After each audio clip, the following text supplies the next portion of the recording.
Ora, hoje vamos falar de POC. POC é perturbação obsessiva compulsiva. Ora, isto é uma perturbação que só as pessoas que têm esta perturbação ou as pessoas que convivem com estas pessoas é que conhecem, não é?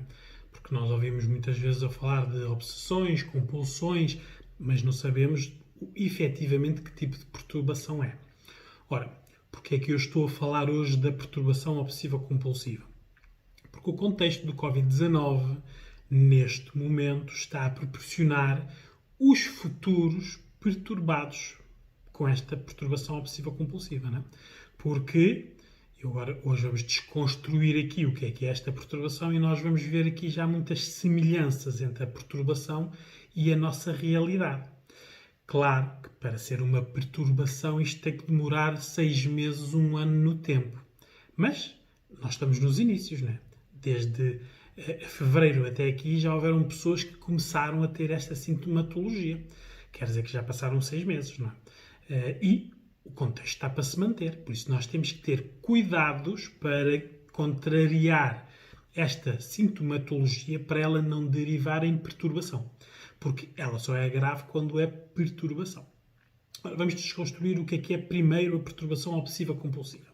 Por isso, é quando nós começamos, por isso, no tempo, mínimo 6 meses, a ter todos os dias pensamentos, impulsos ou imagens recorrentes, por isso, coisas que nós pensamos, coisas que nós vemos e coisas que nós fazemos e que se tornam persistentes.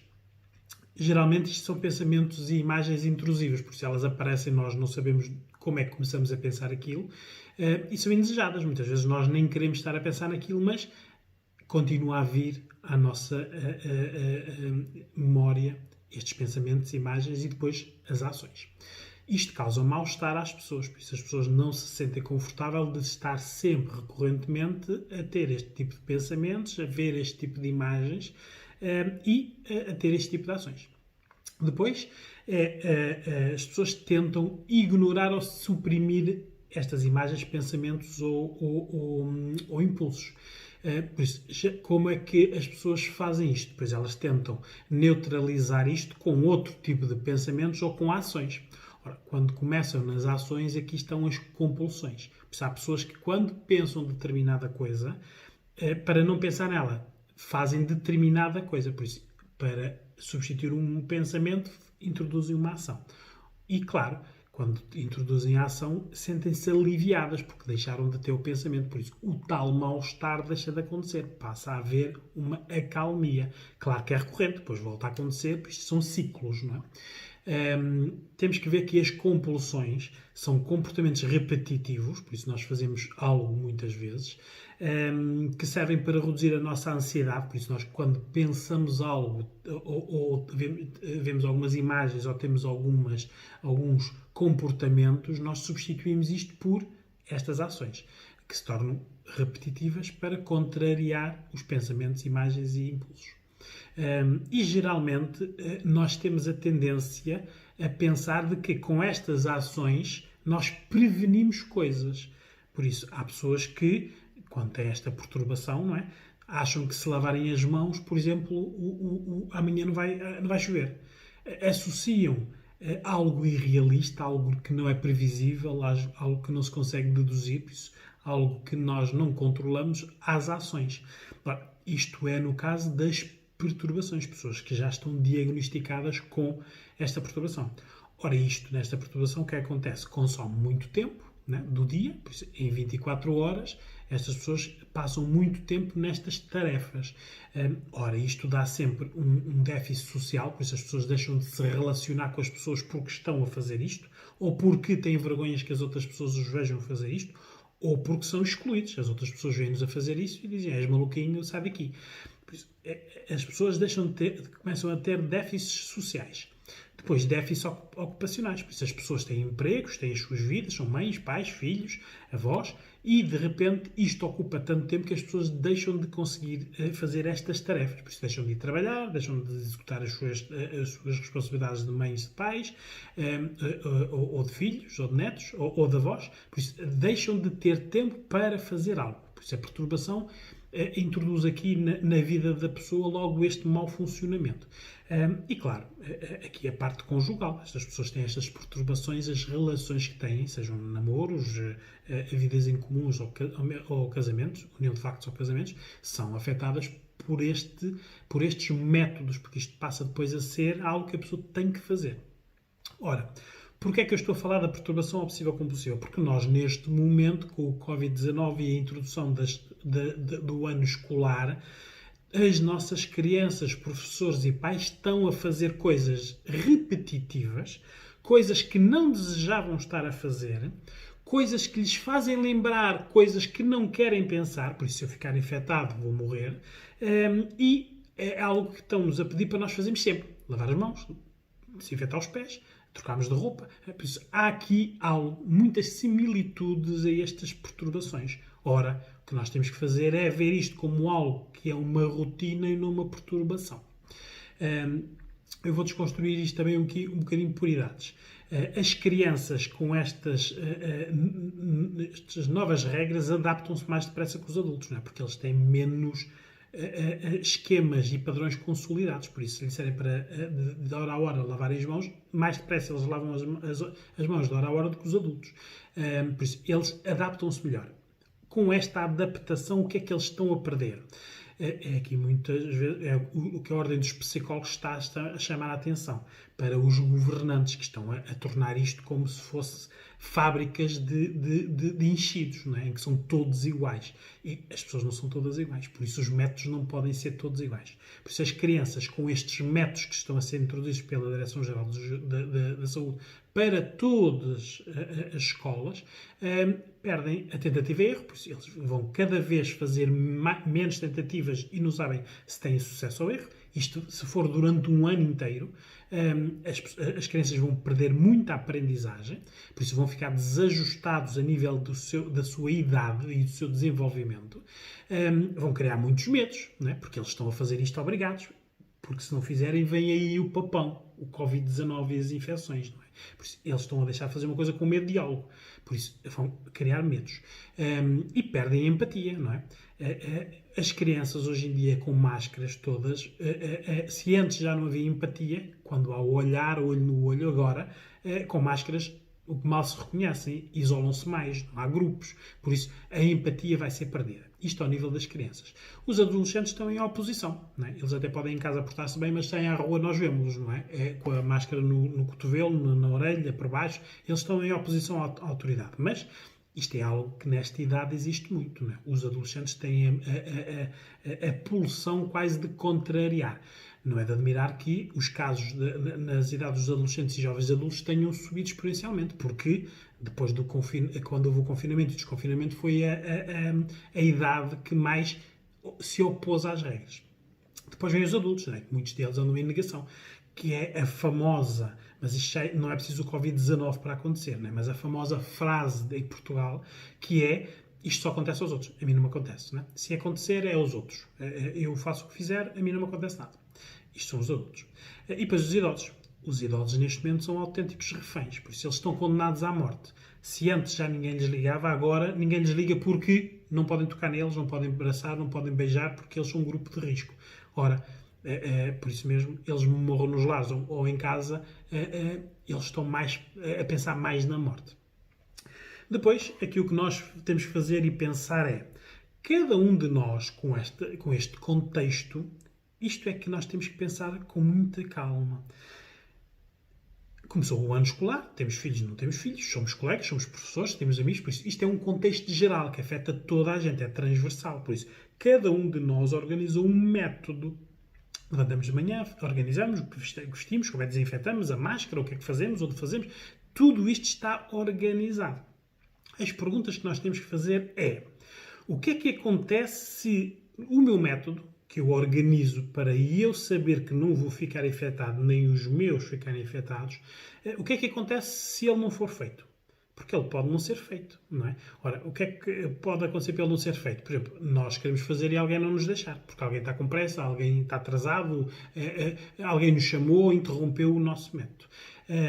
O que é que acontece se nós estivermos a fazer e virmos muitas pessoas a não fazer? Por isso, nós estamos a fazer uma coisa porque achamos que é isto que tem que ser feito, ora, aí está as regras da Direção-Geral de Saúde, e vimos muitos a não fazer, não é? O que é que acontece?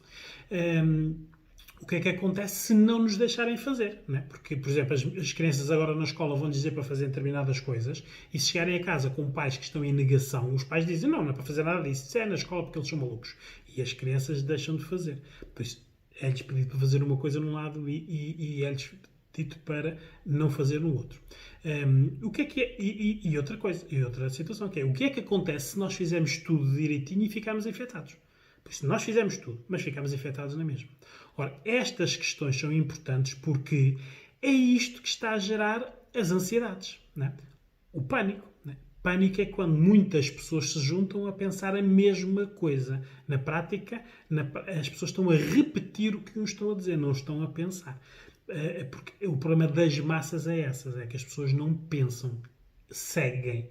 Alguém faz. Quem falar mais alto, quem tiver mais exposição mediática, quem tiver mais credibilidade é quem vai puxar as massas. Não é?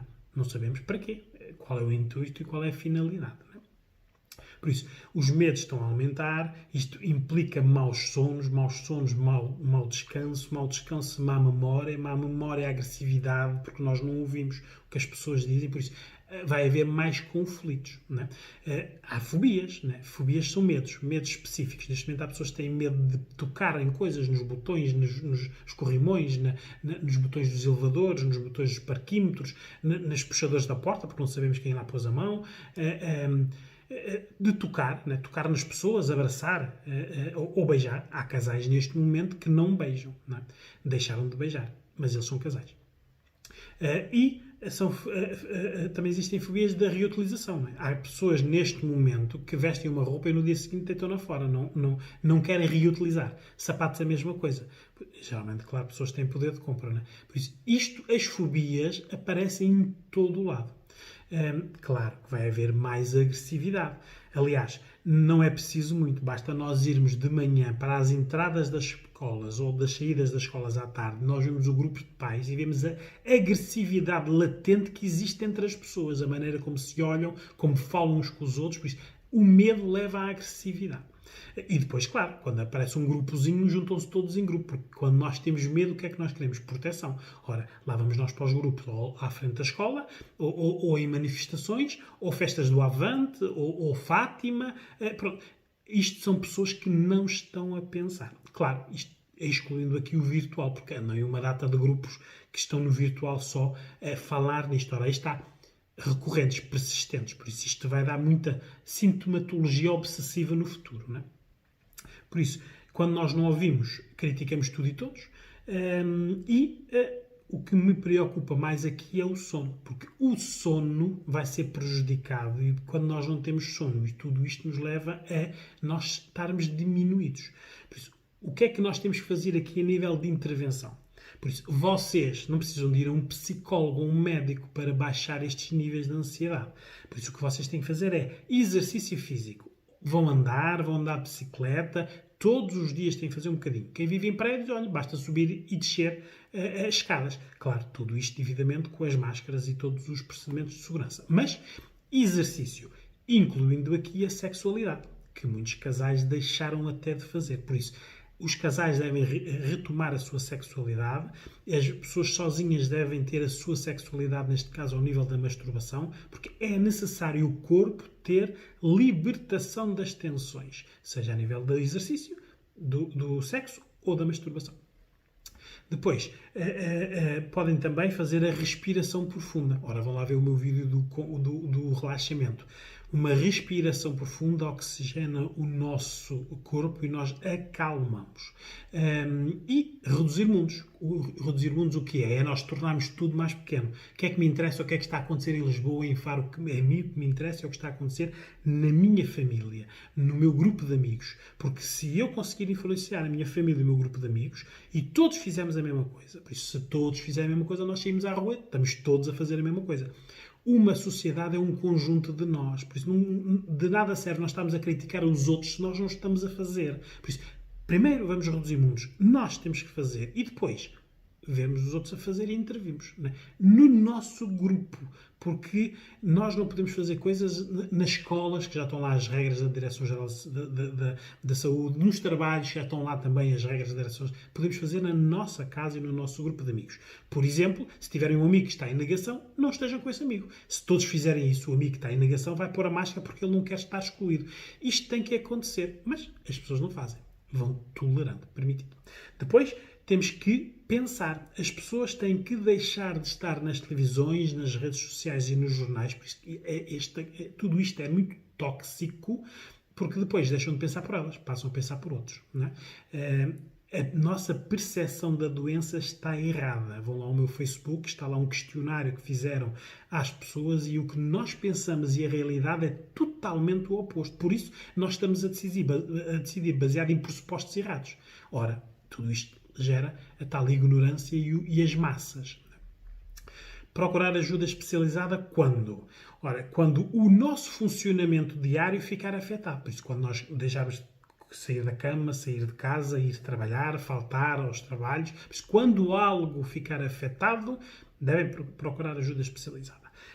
Se aumentarem vocês o consumo das bebidas, do tabaco, das drogas, sejam duras ou leves, da medicação, pela autotoma, neste caso sem prescrição, ou mesmo com prescrição, mas tomar mais do que a dosagem que está prescrita, procurem ajuda.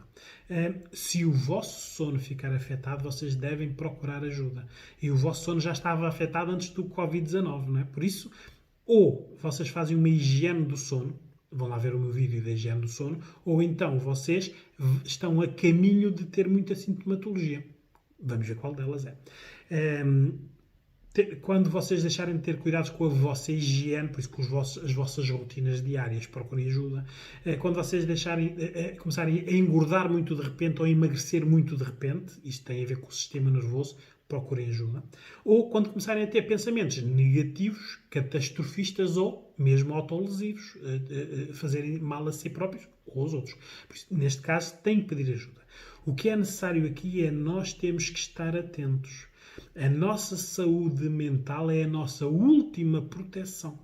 Por isso, se o vírus fosse alguém que pensasse, a primeira coisa que ele quereria destruir era a nossa saúde mental. Porque nós, sem saúde mental, não fazíamos resistência nenhuma. Por isso, vamos pensar, vamos pedir ajuda.